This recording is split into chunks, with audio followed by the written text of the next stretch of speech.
Howdy, howdy.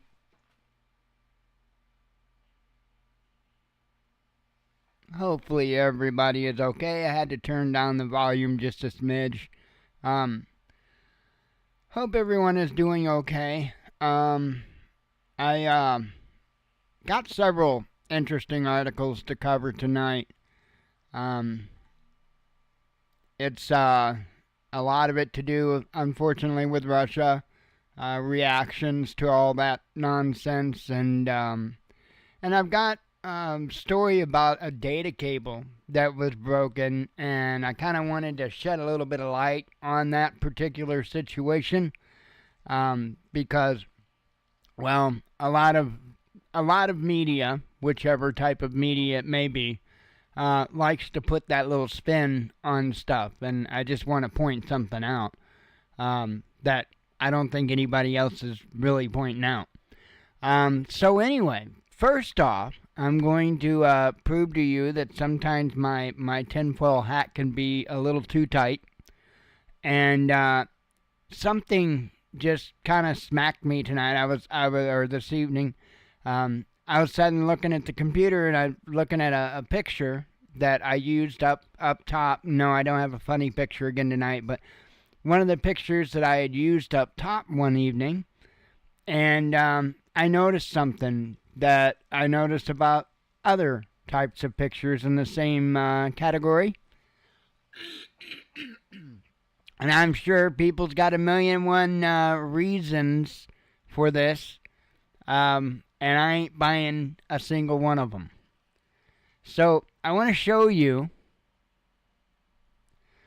This is a picture of Jupiter that this is an alleged picture of Jupiter. Howdy there, sir. So it's quite a gorgeous picture, I must say.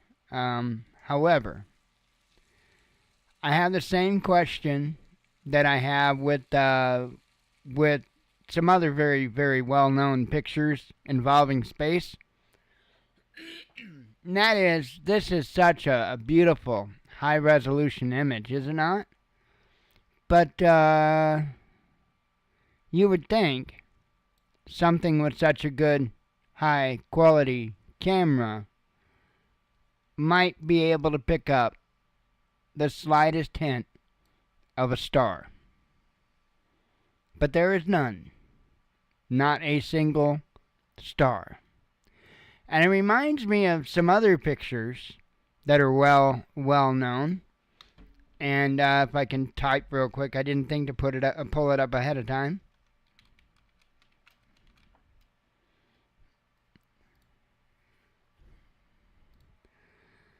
Reminds me of, there's lots of pictures. It doesn't even have to be the moon. Now this one you can see. Okay, hang on. This picture here, you can see a faint star or something out there, but nothing else. Stuff like that makes me kind of go, When you have no stars in the sky, and I know I've heard excuses about how, it's the light bouncing off the surface, that's why you can't see, blah, blah, blah.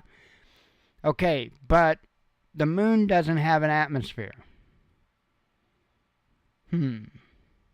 So explain that. Because the reason why you can't see the stars during the day isn't just because of the sun. It's because the sun lights up the atmosphere. Okay? Kind of got to have both in order to have all that blinding light so that we can't see the stars. Without an atmosphere, you should be right on, man. Says the AI can't think of everything. There's no atmosphere on the moon. There's no atmosphere out in space with a satellite looking at Jupiter. So, explain it. It just doesn't make sense.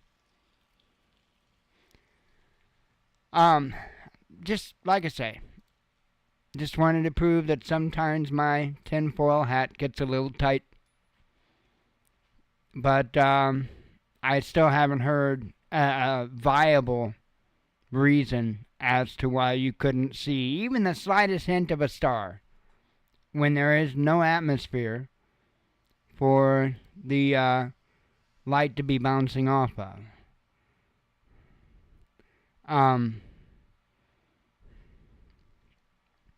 Just interesting stuff. Yikes! Hang on a second. I think I just saw lightning. There was no explosion, so it wasn't another squirrel that got, but that was thunder. So, hang on. I didn't even know we were supposed to get rain this evening, so I just want to make sure that I ain't got a surprise coming. Because I wasn't paying attention. It's like November. Yeah, just a little bit of rain. Nothing special. Okay, just wanted to make sure. So anywho, along other lines and in other news, sometimes I just say to myself, there just isn't enough freak accidents in the world. Sometimes we could probably do with a few more freak accidents. You know what I mean? Sometimes. George Soros' son, Alex, celebrated the reported deep strike permission for Ukraine. I'm just saying that the world needs just a few more freak accidents.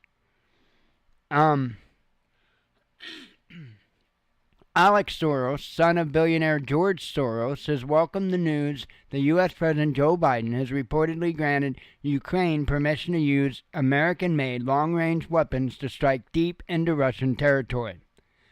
Several news outlets, including the New York Times, the Washington Post, and Wall Street Journal, reported on Sunday that Washington has authorized Ukrainian forces to use U.S.-made ATACMS missiles to hit targets within Russia's internationally recognized borders. Now, I want to point out one thing. This still has not been confirmed, nor denied. They haven't weighed in either way on it. But I think it's important to put that tidbit out there, that it has not been confirmed or denied.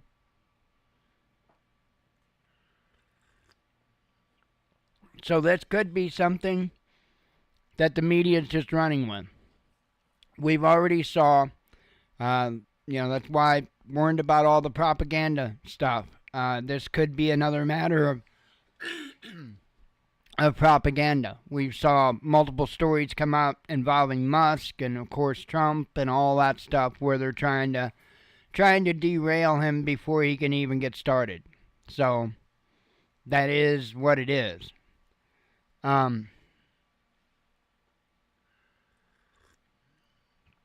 This guy, though, the world would be much better without. Just a fact. I'll go ahead and run through the articles real quick. Trump's security chief nominee blasts Biden's Ukraine missile escalation. So it says here, allowing Kiev to use U.S.-supplied long-range weapons against Russia will only escalate the conflict. The president-elect Donald Trump is trying to end, the incoming White House National Security Advisor Mike Waltz has said. The New York Times reported on Sunday that U.S. President Joe Biden had given Ukraine permission to use ATACMS missiles against Russian territory. Washington has neither confirmed nor denied the anonymously sourced claim. Waltz, a former Green Beret and Florida congressman tapped by Trump to serve as his top aide, told Fox News on Monday that he was not briefed on the move by the outgoing administration, as he normally would be by tradition. Okay?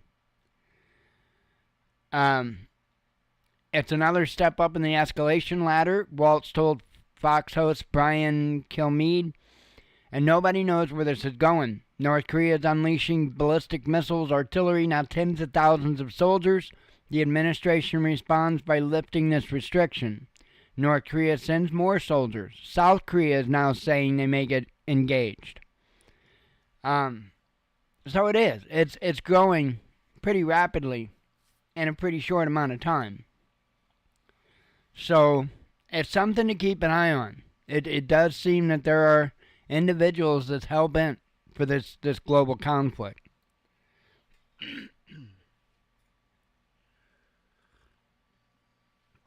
You know, I do think though, with exception of, obviously, a few different situations, I think that if Ukraine hits inside Russian territory, if Russia strikes back hard, and I mean hard, I think it will still be limited. They certainly won't do what they could do. And I think basically what it would be like a checkmate. And it would be just something with just enough shock and awe that maybe it puts an end to the immediate hostilities, at least long enough for Trump to get in. I do think that Putin, along with many other world leaders, are gleefully, in a sense, awaiting Trump's arrival back in the leadership. Because again, I know there's a lot of, a fair amount of Americans that I'm not a fan of his, but I certainly don't hate the guy. I much prefer him in office. But there are people that just think he's Satan himself. And it's odd. It's really odd. Because these other nations it's very clear to me that they would rather deal with Trump. As far as if they're going to deal with somebody, they would rather deal with Trump. Otherwise, if it would have been Kamala, well then they're just going to do what they got to do. And I think that would involve many nations. It wouldn't just be Russia, Ukraine. That would be Israel and Iran, however that turned out. That would be, China and Taiwan, North Korea and South Korea. I think it would be a nightmare, to be real honest. So I think if Zelensky strikes with U.S. weapons, I do think Russia will respond, but I think it will be a pretty well measured response. Got a stupid little gnat on my screen.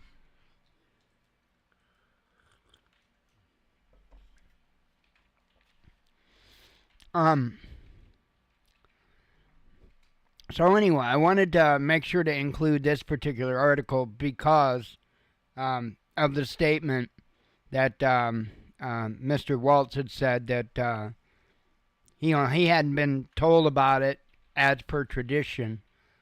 So that may mean everything and it may mean nothing. I mean, maybe it's a nothing burger and that's why he wasn't briefed on it, or, they're just all out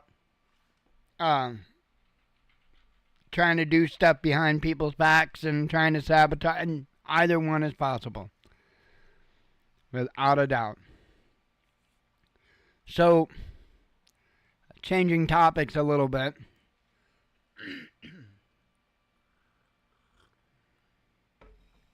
There's been this story floating around today about some undersea cables that were broken. These are between, I believe it's, is it Germany and Finland? Hang on. I think I've got one of the countries wrong there. Oh, wait. That's because I didn't click on the next tab. Finland and Germany. That is correct. And there's, and I've only got the RT article. I don't know what, other content creators have what article they used. I know in the RT article, it's near the bottom, and it's probably an important thing to note. So, as I'm sure you've already heard, there was a data cable that was broken between Germany and Finland. But there's some important things that I want to note about this.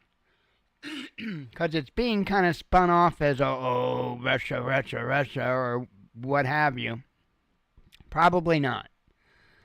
The reason I say that, they did some testing. They realized that the fibers were cut.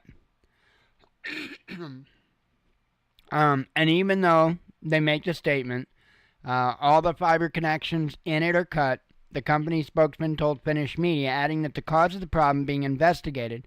At the moment, there isn't a possibility to assess the reason for the cable break, but these kinds of breaks don't happen in these waters without outside impact. Right. That's understandable.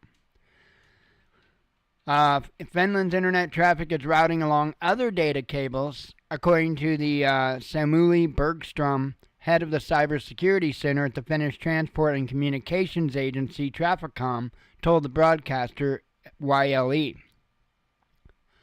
Disturbances occur from time to time, and there can be various regions, Bergström added. For example, they are susceptible to weather and damage caused by shipping. Finland's Security and Intelligence Service told WWIII that it is too early to assess the cause of the cable break. Now, this is the important part. Noting that around 200 undersea cable breaks happened around the world every year.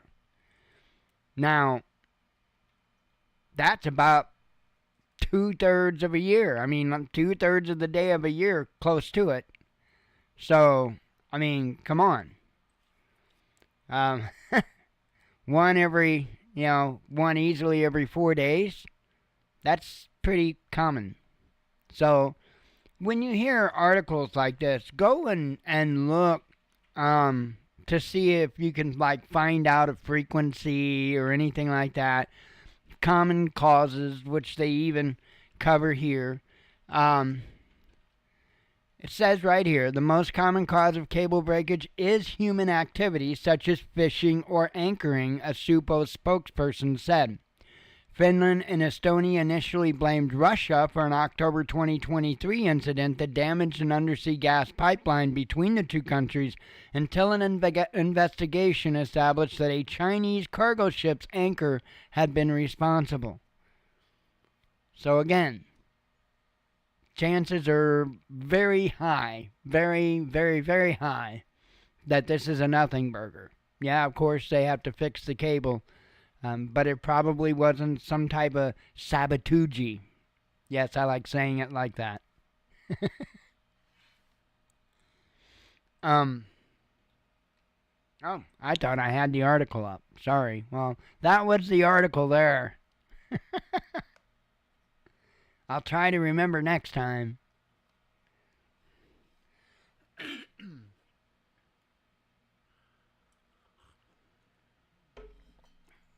I'll probably make it a quick and easy night tonight. I'm tired.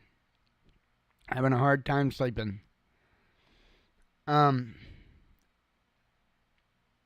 Let's see.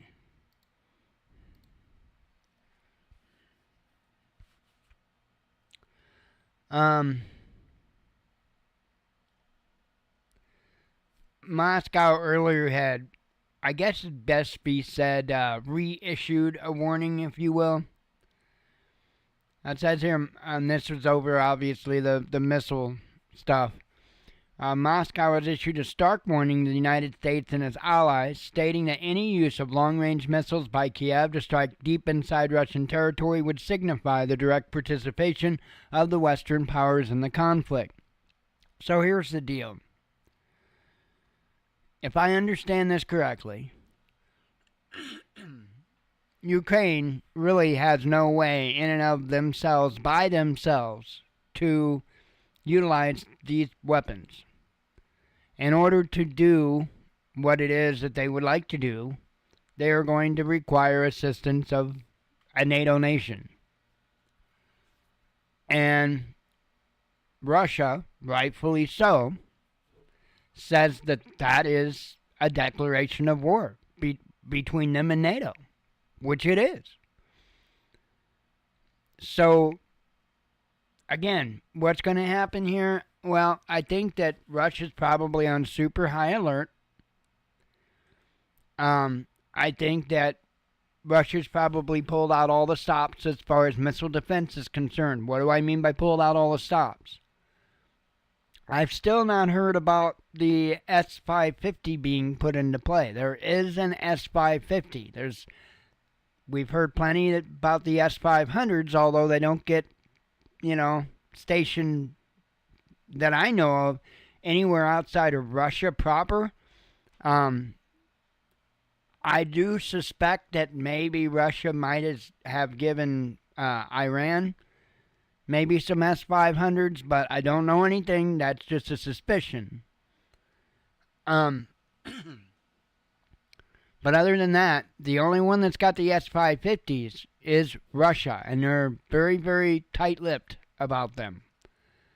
So I would imagine that they probably have some of those ready to go.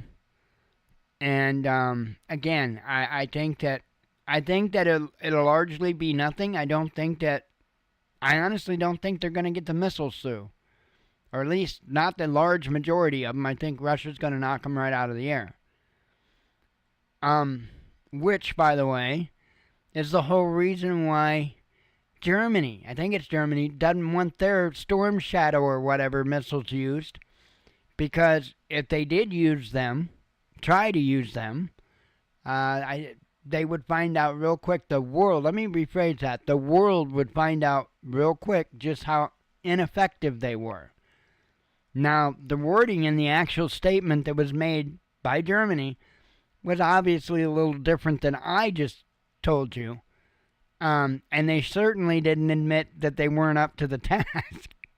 But you could tell by the wording, because part of the article, well, kind of the whole point of the article was talking about how it wouldn't change anything.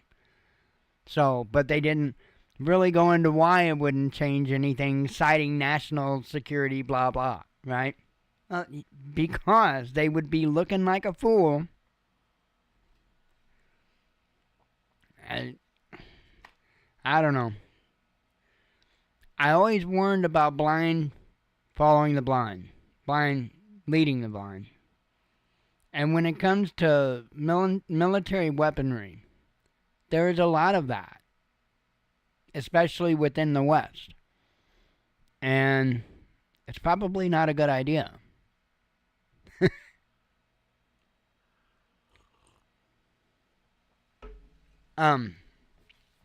So anyway, that's the threat. Get to that. Pretty much the same thing as what was said before. Kiev's use of long-range missiles to attack our territory will mean the direct participation of the United States and its satellites in hostilities against Russia. In this case, Russia's response will be adequate and tangible. So, I don't think that they're going to launch on the United States.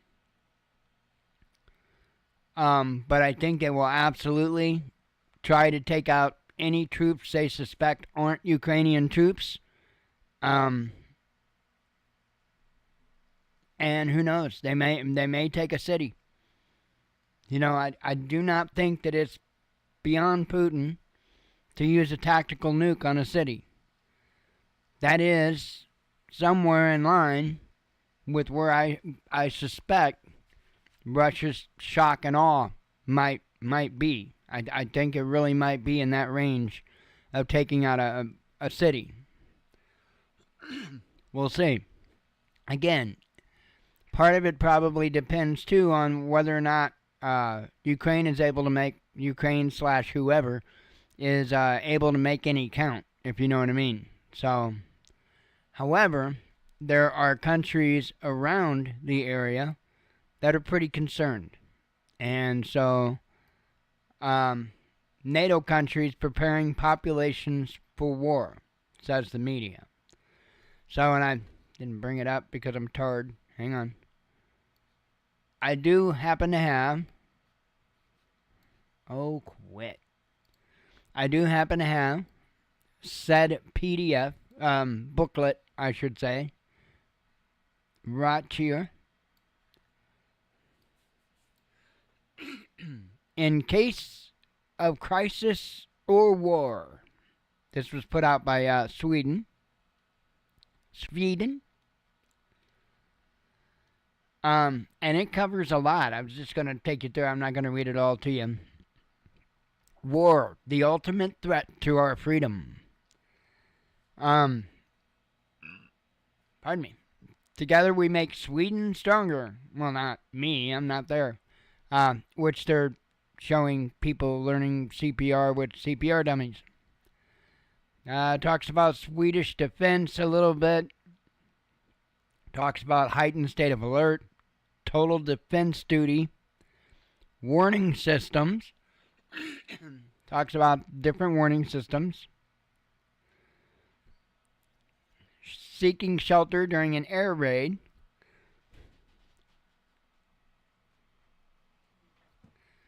What is she doing? I have no idea what she's doing. Here, Dad, take these boxes. Now I think she's getting food together. Talks about home preparedness, heat, communication, food, currency, toilet, and other. Evacuation. Gives you a list on things to bring with you if you have to evacuate. Talks about civil defense shelters. Talks about psychological defense. We need a little bit of that in this country. Digital security. Terror attacks. How to stop bleeding. Extreme weather events. Pathogens. If you require special assistance. If you have pets. If you are worried. Gives you important phone numbers, and that's the end of it. So a 32-page booklet is what they gave out to peoples. Hang on.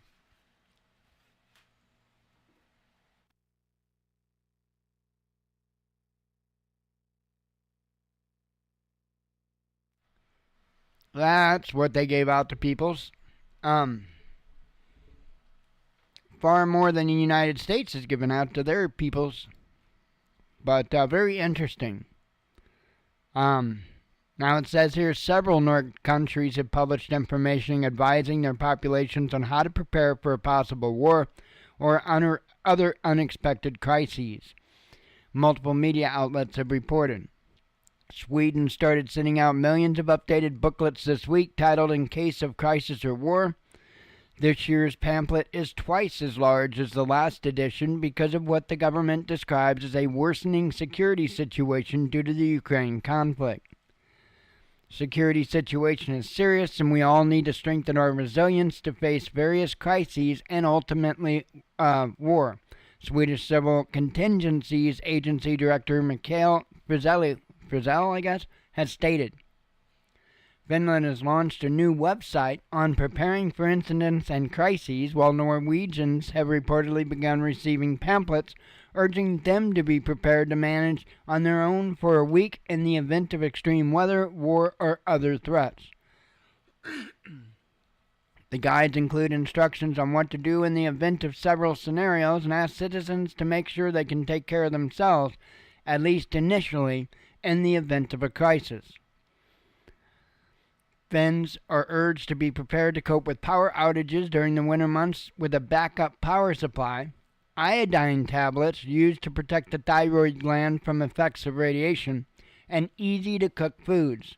The Finnish online brochure also explains how the government plans to respond in case the country is under attack. Recommendations in Sweden include keeping enough food and drinking water for 72 hours, suggesting citizens stock up on potatoes, cabbage, carrots, and eggs. Don't forget the milk. Don't forget the milk and bread. Earlier this year, Denmark's Emergency Management Agency informed the public on how much water, food, and medicine individuals needed to get through a crisis situation lasting 3 days.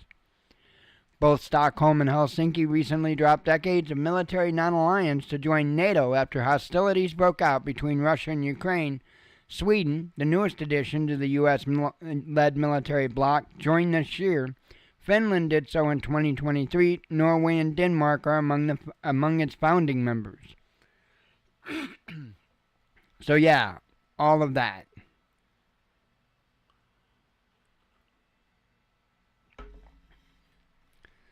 So it appears like they're really getting ready for it to go down, which is crazy. Hopefully it's for naught. I mean, that's all I can say is hopefully it's for naught. Again, I will restate and stand behind. I think that if Zelensky does make at least one count, if not more, I think there will be a response. I do think that it will be measured, but certainly a shock and awe. Probably something that has set people back on their asses. Meaning world leaders. I do see a good probability that they will take out maybe not the largest city, but I think they'll pick a city, and I think they'll hit it. And I do think that he'll use a tactical nuke. I think that's just a warning. That will be a warning if it works out that way, that they are serious. What happens from there is anybody's call. So all we can do is be prepared. Have more than 72 hours worth of food and water and supplies. Highly recommend more than that. I'm going to be honest, if you got less than a month, a month is doable for people, especially over a little bit of time. You know, maybe not all at once right now, but a month is certainly doable. We've got enough to last us several months. And it was just slowly added over the years. So it's something that we had started from the time we got together. We had been putting stuff back when we can. So, not a last minute thing. But I would certainly, if you don't have a month or so put back, I would certainly aim for that. So, you don't have to go out and buy all the freeze-dried expensive stuff. Go out and buy stuff that you'll eat now. Go out and buy Chef Boyardee. Go out and buy, stuff like that. Canned goods, stuff like that. Stuff that will be shelf-stable, but at the same time, something that you'll actually eat, and something that won't bind you up so bad that you wished you didn't eat it. You have to be careful of that with the freeze-dried stuff. It's really high sodium stuff, and it can cause stomach issues, and so you have to be mindful of that. And some of it tastes like dog crap. So make sure you try it out, because some of it's not that great. And there's companies, right, that will make one particular item that is like the best, and they'll make other stuff that's just crap. Like for instance, stroganoff. I'll pick on two different ones here. Not pick on, but Legacy Foods makes an incredibly good tasting stroganoff. Really, they knock it out of the park. Augustin Farms, however, makes an incredibly crappy stroganoff. However, Augustin Farms has other things that are really good. So, it's kind of a hit and miss on everything. Make sure you check it out. Make sure you check it out, and it is something that you will eat. You get hungry enough, you're damn well going to eat it anyway, but might as well have some enjoyment. I would highly recommend that. But again, just like I said last night, there's no reason to be freaked out, scared, worried. Wait until you get the alarm going off on your phone or something before you get freaked out, scared, and worried. Right now, just get ready. And like I said last night, be able to respond. Not react, but respond. Okay? It's not an issue. If something were to happen right now, a grid go down, things just go sideways right now. We don't have to go anywhere. Nowhere. Not right off. Why? Well, the only thing that we don't have what you would call storage is water. I know some people might think, oh, you ain't got a bunch of water stored? Number one, I don't have room to store a bunch of water. And two, I don't have to worry about that. Not that my body is mechanical and doesn't need water, but there's plenty of water around. So, and I've got plenty of ways to filter it, to purify it, to make sure that it's good to drink. I also, just not, but maybe 4 or 5 blocks away, had this big-ass blue tall thing called a water tower. So, not a problem.